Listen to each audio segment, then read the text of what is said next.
இந்த எச்ச ராஜா வந்து சொல்லியிருக்காரு, இந்துக்கள் அசைவ உணவு உண்பதை மத்திய அரசு தடை செய்ய வேண்டும், ஒன்றிய அரசு தடை செய்ய வேண்டும் அப்படின்ட்டு பேசியிருக்காரு. அதாவது எச்ச ராஜா அவர்களே, பாரதிய ஜனதாவை சேர்ந்தவர்கள் மாட்டு சாணத்தை சாப்பிடணும், உண்ணணும், மாட்டு மூத்திரத்தை தான் குடிக்க வேண்டும் என்று உங்களால் சட்டம் கொண்டு வர முடியுமா என்று மத்திய அரசை ஏன் கேட்கவில்லை, ஒன்றிய அரசை ஏன் கேட்கவில்லை? அதை கேளுங்க. இந்த எச்ச ராஜா பையனுக்கு எப்போ பாரு மத கலவரத்தை தூண்டி வர்றதான் வேலையாக வச்சுருக்கான் இவன். ஃபஸ்ட்டு இவனை வந்து தமிழ்நாட்டை விட்டு ஓட ஓட விரட்டி அடிக்கணும். தமிழ்நாடு அரசு இவனை வந்து தமிழ்நாட்டை விட்டு தமிழ்நாட்டிலேருந்து அடித்து விரட்டணும். இவன் தமிழ்நாட்டிலே உள்ளே விடக்கூடாது. மதக்கலவரத்தை முதலில் ஆரம்பிக்கிறது இந்த பாஜகவை சேர்ந்த சங்கிகள் தான். திருப்பரங்குன்றத்தில் உங்களுக்கு என்னடா பிரச்சனை? முருகன் கோயிலில் சாமி கும்பிட்றவங்க போய் சாமி கும்பிட போகிறாங்க. சிக்கந்தர் மசூதியில் போய் சாமி கும்பிட்டுட்டு அங்கே ஆடு கோழி வெட்டிட்டு அங்கே சாப்பிட்டுட்டு வர்றவங்க சாப்பிட்டு வர போகிறாங்க. இதில் என்னடா இருக்குது?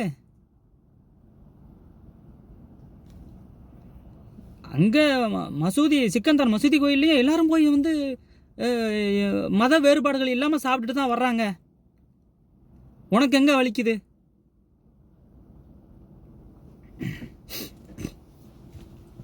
நீங்கள் முதலில் மாட்டு சாணத்தை சாப்பிடுங்க, மாட்டு மூத்திரத்தை குடிச்சிட்டு வாங்க, அதன் பிறகு அதை வந்து சட்டமாக்குங்க. பாரதிய ஜனதாவை சேர்ந்தவர்கள் இனிமேல் மாட்டு மூத்திரத்தையும் மாட்டு சாணத்தையும் தான் சாப்பிடணும், குடிக்கணும் அப்படின்ட்டு முதலில் ஆரம்பிச்சு வைங்க. அர்ஜுன் சம்பத் அண்ணன் வந்து ஆரம்பிக்கிறேன்னு சொன்னார். என்ன எங்கேயாவது குடிச்சிங்களானே? ஏதாவது ஒரு வீடியோ ஃபோட்டோ வந்திருக்கானே? மாட்டு சாணத்தை சாப்பிட்டீங்களா, மாட்டு மூத்திரத்தை குடிச்சிங்களா? ஒரு மாட்டு மூத்திரத்தை குடிக்க போகிறேன்னு ஒரு ஆர்ப்பாட்டம் பண்ணினீங்களே, ஒன்றுமே காணாமே. ஒரு ஃபோட்டோ, ஒரு ஆடியோ, ஒரு வீடியோ ஒன்றும் காணாமே. நீங்கள் எப்போ குடிப்பீங்கன்னு நாங்கள் காத்துக்கிட்டு இருக்கானே. போங்கடா. மத கலவரத்தை தூண்டி விடாமல் இங்கே மத நல்லிணக்கத்தோடு தான் இருக்காங்க தமிழ்நாட்டில். இது வந்து அயோத்தி கிடையாது, ஊப்பி கிடையாது, சரியா? மத கலவரத்தை இழுத்து விட்டால் இவங்கெல்லாம் வந்து சண்டை போட்டு கிடப்பாங்க, நம்ம வந்து வேடிக்கை பார்த்துக்கிட்டு இருப்போம் அப்படிங்கிறதுக்கு இது வந்து தமிழ்நாடு. இந்து முஸ்லீம் கிறிஸ்டின் அனைத்து மக்களும் ஒற்றுமையாக வாழ்கின்ற ஒரு தமிழ்நாடு, சரியா?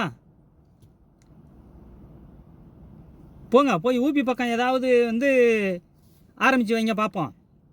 ஏன்னா அங்கே தான் வந்து பாபர் மசூதியை இடிச்சிங்க, அயோத்தி ராமர் கோயில் கட்டினீங்க, கலவரத்தை தூண்டி விட்டு. அதே வேலையை மதக்கலவரத்தை தமிழ்நாட்டில் தூண்டிவிடலாம் என்று செய்யும் இந்த மாதிரி சங்கிகளை தமிழ்நாடு அரசு உடனே கைது செய்து